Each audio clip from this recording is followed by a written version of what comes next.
नमस्कार, मैं निशा ठाकुर और आप देख रहे हैं मेट्रो मुंबई। वक्त हो गया है टॉप 10 बुलेटिन का, तो आइए एक नजर डालते हैं मुंबई की 10 बड़ी खबरों पर। मुंबईकर वैसे ही महंगाई की मार से परेशान हैं, वैसे ही मुंबईकरों की जेब खाली है। तो जहां कल एयरटेल ने अपने प्लान्स को महंगा किया था, तो आज वोडाफोन और आइडिया यानी कि वीआई ने भी अपने टैरिफ प्लान में बढ़ोतरी की है। एयरटेल की तरफ से कल ही रिचार्ज प्लान की नई रेट लिस्ट पेश की गई थी। वहीं आज यानी 23 नवंबर 2021 को वोडाफोन आइडिया ने अपने रिचार्ज प्लान को महंगा कर दिया है। कंपनी की तरफ से रिचार्ज प्लान की नई रेट लिस्ट जारी की गई है, जिसके मुताबिक वीआई रिचार्ज प्लान की नई कीमत 25 नवंबर से देश भर में लागू हो जाएगी, जबकि एयरटेल प्लान की नई कीमतें 26 नवंबर से लागू हो रही है। वोडाफोन इंडिया के 79 रुपए वाले सबसे सस्ते रिचार्ज प्लान के लिए अब 99 रुपए देने होंगे। मतलब वीआई का सबसे सस्ता रिचार्ज प्लान 99 रुपए में आएगा। इस प्लान में 99 रुपए का टॉक टाइम और 200 MB डेटा मिलेगा, जबकि अनलिमिटेड वॉइस प्लान के लिए वीआई यूजर्स को 149 रुपए की जगह 179 रुपए का रिचार्ज कराना होगा। ये प्लान 28 दिनों की वैधता के साथ आएगा। इस प्लान में अनलिमिटेड कॉलिंग के साथ 300 SMS और 2 GB डेटा मिलेगा। डेली 2 GB डेटा प्लान के लिए यूजर्स को न्यूनतम 269 रुपए का रिचार्ज कराना होगा, जो कि पहले 219 रुपए में आता था। इस प्लान की वैधता 28 दिनों की होगी। इस प्लान में डेली 1 GB डेटा के अलावा अनलिमिटेड कॉलिंग और 100 SMS की सुविधा मिलेगी। वहीं डेली 1.5 GB डेटा के लिए सबसे कम 299 रुपए का रिचार्ज कराना होगा, जबकि डेली 2 GB डेटा का सस्ता रिचार्ज प्लान 359 रुपए में आएगा। वीआई का सबसे महंगा वॉइस प्लान 2399 रुपए की बजाय 2899 रुपए में आएगा। इस प्लान में करीब 500 रुपए का इजाफा किया गया है। इस प्लान में 365 दिनों की वैधता मिलेगी। ये प्लान अनलिमिटेड कॉलिंग के साथ ही डेली 100 SMS और डेली 1.5 GB डेटा प्लान के साथ आएगा। News desk metro Mumbai. जब आपको कहीं बाहर जाना हो, वो भी लोकल ट्रेन से, और टिकट खिड़की की वो लंबी लाइन देखकर तो आपके पसीने ही छूट जाते हैं कि और समय यहाँ पर बर्बाद हो जाएगा। लेकिन अब मुंबईकरों को इस चीज से निजात मिल जाएगा, क्योंकि एक बार फिर से ऑनलाइन टिकट बुकिंग की सुविधा शुरू होने वाली है। खबर मुंबई की लाइफलाइन लोकल ट्रेन और मुंबईकरों के लिए राहत की है। 2 साल के अंतराल के बाद आखिरकार यात्री सेवा के लिए यूटीएस ऐप लॉन्च किया जाएगा। मध्य रेलवे ने ट्वीट कर इस बात की जानकारी दी है। यूटीएस ऐप के लॉन्च होने से यात्रियों को एक बार फिर से ऑनलाइन टिकट मिल सकेगा। टिकट कल यानी 24 नवंबर से ऑनलाइन उपलब्ध होंगे। टिकट खिड़की पर लंबी कतारें रहती है, लेकिन जब यूटीएस ऐप लॉन्च हो गया है तो इससे यात्रियों का महत्वपूर्ण समय भी बचेगा, साथ ही टिकट खिड़की पर भीड़ भी नहीं लगेगी। फिलहाल केवल उन लोगों को ट्रेन से यात्रा करने की अनुमति है जिन्होंने कोरोना वैक्सीन की 2 खुराक के बाद 14 दिन पूरे कर लिए हैं। यूटीएस ऐप के लॉन्च होने के साथ ही ये सवाल भी खड़ा किया जा रहा है कि ऑनलाइन टिकट सभी के लिए उपलब्ध होगा या सिर्फ वैक्सीनेटेड लोगों के लिए। हालांकि ऑनलाइन टिकट लेने के लिए पूरी तरह से टीका लगवाना अनिवार्य है। News desk metro Mumbai. BMC चुनाव जल्द ही शुरू होने वाली है और इसकी तैयारियां भी शुरू कर दी गई है। तैयारियां इस अंदाज में शुरू की गई है कि एक बार फिर से पोस्टर वॉर शुरू हो गया है, लेकिन अब ये जनता के ऊपर है कि जनता पोस्टर वॉर करने वाली पार्टी को चुनेगी या फिर विकास करने वाली। आगामी 2022 मनपा चुनाव जैसे नजदीक आते ही मुंबई में पोस्टरबाजी की शुरुआत हो जाती है। इसमें सभी पार्टी के नेता अपने पार्टी की पब्लिसिटी करने में जुट जाते हैं, चाहे वो कांग्रेस हो, राष्ट्रवादी कांग्रेस हो, शिवसेना, भाजपा या फिर आम आदमी पार्टी। ये सभी चाहते हैं कि उनके पार्टी और उम्मीदवारों का चेहरा जनता तक पहुंचे। इसमें चाहे मुंबई की सुंदरता क्यों न छुप जाए। राज्य के मुखिया उद्धव ठाकरे हमेशा स्वच्छ मुंबई, सुंदर मुंबई का सपना देखते आए हैं। इसके चलते मनपा ने कई बार अनधिकृत दुकानों और घरों पर तोड़क कार्रवाई भी की है। 2022 के मनपा चुनाव में लगने वाले अनधिकृत पोस्टरबाजी पर लगाम लगा पाएंगे या फिर मुंबईकरों को इस पोस्टरबाजी को झेलना पड़ेगा। चुनाव आते हैं और चले जाते हैं, लेकिन अब जनता को सोचना होगा इन पोस्टरबाज उम्मीदवारों को चुनाव में चुनकर देना है या फिर लोगों के बीच काम करने वाले उम्मीदवारों को। दत्ता प्रसाद के साथ किरण जाधव और निशा ठाकुर की रिपोर्ट। अगर आपके सामने अचानक सांप आ जाए तो आप क्या करेंगे? लिहाज सी बात है, जाहिर सी बात है, डरेंगे, डर कर सांप पर हमला करेंगे। लेकिन एक शख्स से हम आज आपको मिलाएंगे जो सांपों का देवता कहा जाता है, और इसे देखकर, इससे मिलकर आपको ये यकीन हो जाएगा कि वाकई इंसानियत अब भी जिंदा है।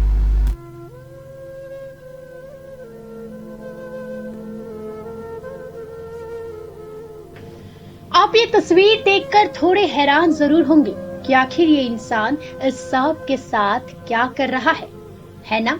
चलिए हम आपको समझाते हैं। इस शख्स का नाम उमेश तिवेचा है, जो कि एक सर्प मित्र है। उमेश से किसी भी प्राणी का दर्द नहीं देखा जाता। उमेश को कहीं से भी सांप मिलने की खबर आती है तो उमेश दौड़कर उस जगह पर पहुंच जाता है ताकि कोई सांप को हानि ना पहुंचाए। ऐसा ही कुछ 22 नवंबर को हुआ, जब उमेश को बोरीवली वेस्ट के श्री पैलेस बिल्डिंग से एक फोन आया कि सोसाइटी में एक सांप पाया गया है।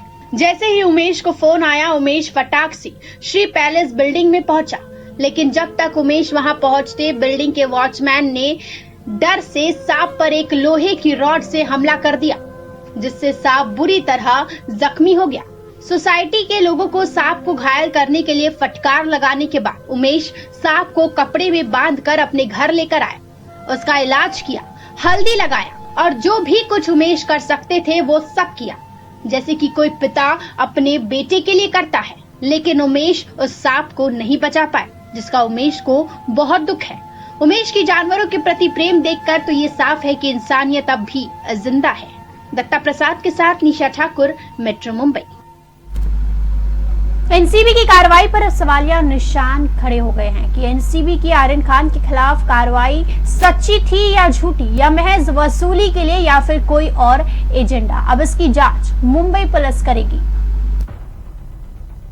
मुंबई क्रूज ड्रग्स मामले में एनसीबी के खिलाफ सवालिया निशान अब खड़े हो गए हैं। राज्य के गृह मंत्री दिलीप वलसे पाटिल ने बताया कि मामले की जांच मुंबई पुलिस करेगी। महाराष्ट्र के गृह मंत्री दिलीप वलसे पाटिल ने कहा कि मुंबई पुलिस जांच करेगी कि आर्यन खान के खिलाफ एनसीबी द्वारा दर्ज किया गया मामला झूठा है या नहीं। मुंबई हाईकोर्ट ने मुंबई क्रूज ड्रग्स मामले में आर्यन खान और कुछ अन्य आरोपियों को जमानत दे दी थी। आर्यन खान के पास से कोई ड्रग्स नहीं मिला है।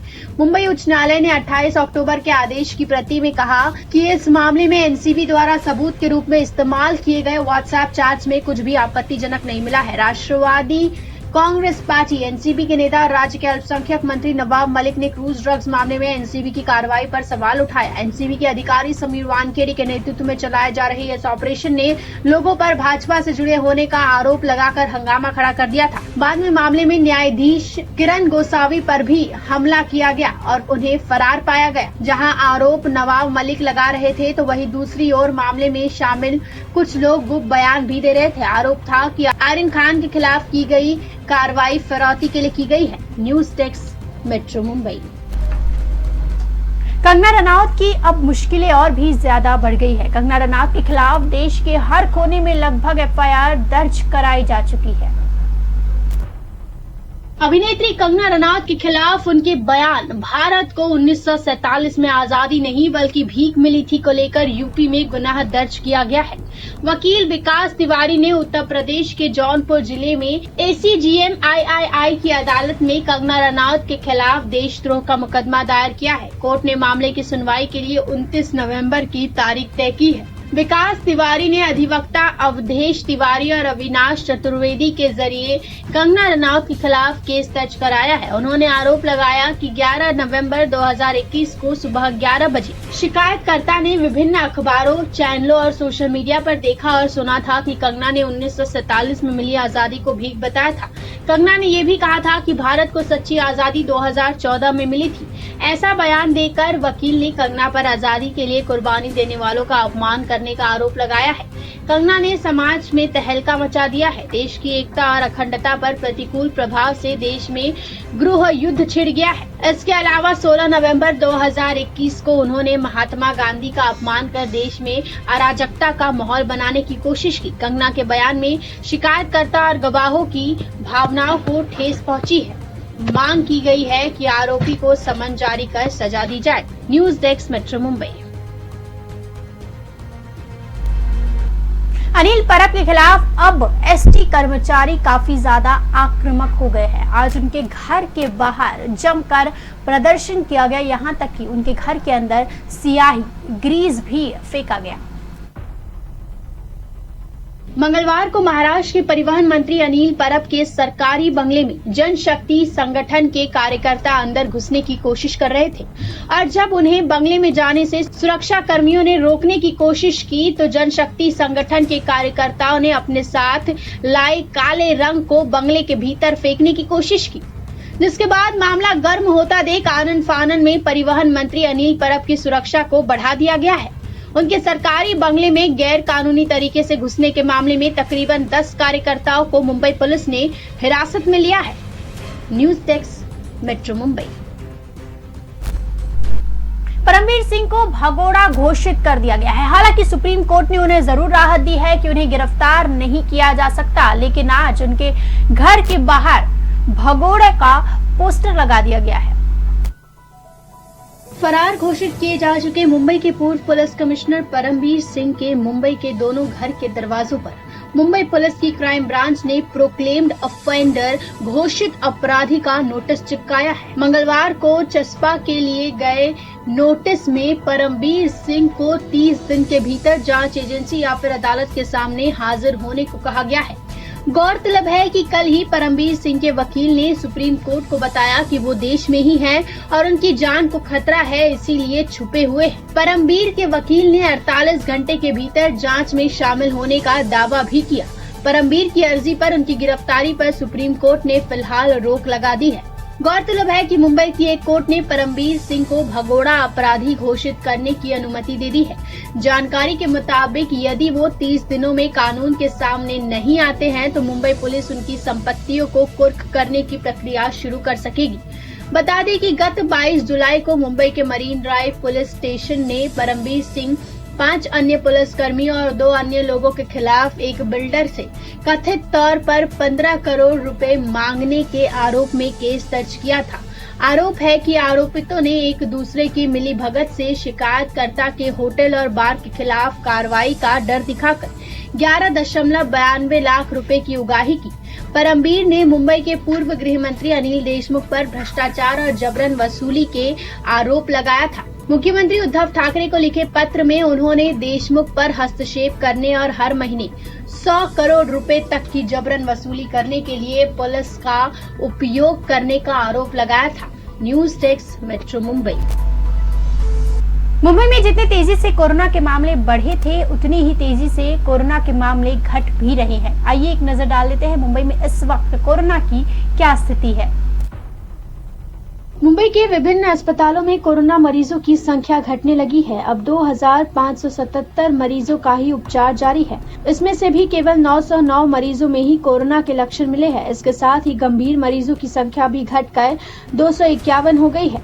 इतना ही नहीं, अब नए केसेस भी घटकर 180 से 220 के बीच रह गए हैं। इससे ये अंदाजा लगाया जा सकता है कि मुंबई शहर में कोरोना कंट्रोल में आ गया है। मुंबई में जिस तेजी से कोरोना का प्रकोप बढ़ा था उसी तेजी से घटा भी है। वर्तमान में कोरोना के रोजाना नए मामलों की संख्या भी अब 200 के भीतर ही सिमटने लगी है। नए मामले कम मिलने से अब अस्पतालों में भी बेड्स खाली पड़े हुए हैं। News desk, metro Mumbai.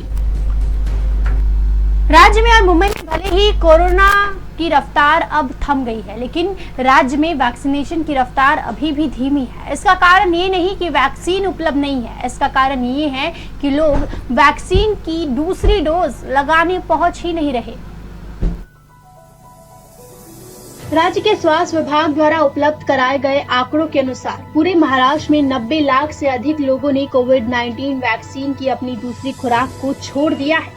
स्वास्थ्य अधिकारी ने इसके लिए लोगों की लापरवाही और टीकों से जुड़ी कई भ्रांतियों को जिम्मेदार ठहराया है। इसके अलावा राज्य भर में केवल 39 लोगों ने ही टीके की दोनों खुराक ली है। राज्य टीकाकरण विभाग पहली खुराक के लाभार्थियों की एक जिलेवार सूची बना रहा है, जिन्होंने 2 खुराक के बीच आवश्यक समय अंतराल को पूरा करने के बाद या तो देरी की है या दूसरी खुराक को छोड़ ही दिया है। स्वास्थ्य विभाग और सेवा निदेशालय के संयुक्त निदेशक डॉक्टर अर्चना पाटिल ने कहा कि स्वास्थ्य अधिकारी उन लोगों को प्रोत्साहित कर रहे हैं जो वैक्सीन की दूसरी खुराक लेने से चूक गए हैं, उनसे आह्वान किया जा रहा है और टीकाकरण कवरेज बढ़ाने के लिए उनके क्षेत्रों के आसपास विशेष शिविर आयोजित किए जा रहे हैं, जिसके परिणाम स्वरूप पिछले कुछ दिनों में टीकाकरण की संख्या में वृद्धि हुई है। News desk metro Mumbai.